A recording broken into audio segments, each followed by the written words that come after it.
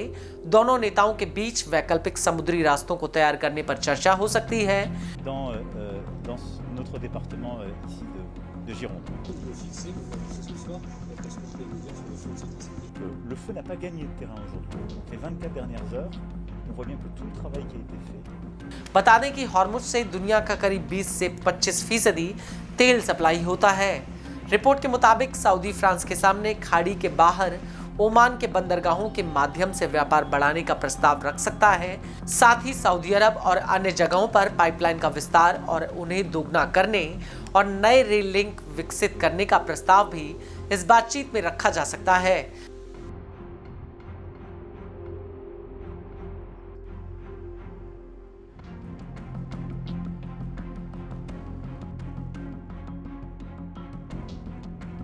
आपको बता दें कि फ्रांस और सऊदी अरब ने मिडिल ईस्ट और यूरोप के बीच एक एनर्जी और लॉजिस्टिक्स कनेक्शन पर एक टास्क फोर्स का गठन किया है।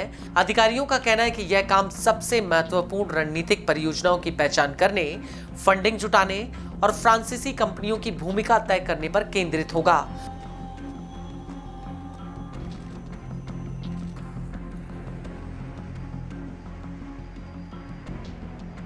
On veut également avoir un mot pour dire le soutien, la solidarité de la nation pour celles et ceux qui sont déplacés, qui depuis plusieurs jours sont sur des lits médicaux, dans des gymnases, qui vivent, je le sais, dans l'angoisse, dans la peur.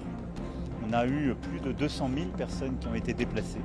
हालांकि Iran की अर्थव्यवस्था पर दबाव डालने के लिए America ने ईरानी बंदरगाहों की नाकेबंदी तो की है ताकि ईरान के तेल कारोबारों को ठप किया जा सके, लेकिन वो भी इतनी कारगर साबित नहीं हुई।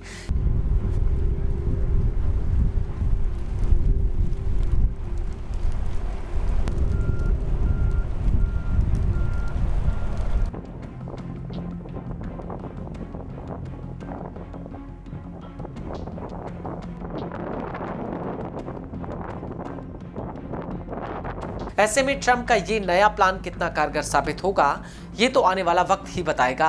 Fortunately, I built up so much during my term. I rebuilt the military and also loaded it up with a lot of stuff. We have certain types of munitions that are very powerful, that we have unlimited, virtual unlimited supply. We have others where it's a little bit tighter, and we're getting them in on a daily basis. As you know, our defense companies are building more plants right now than at any point in history. They're building plants for the Patriots, for the Tomahawks, for everything. और अगर अरब मुल्कों ने इसमें Trump का साथ दिया तो Iran उनकी अर्थव्यवस्था को बहुत बड़ी चोट पहुंचा सकता है।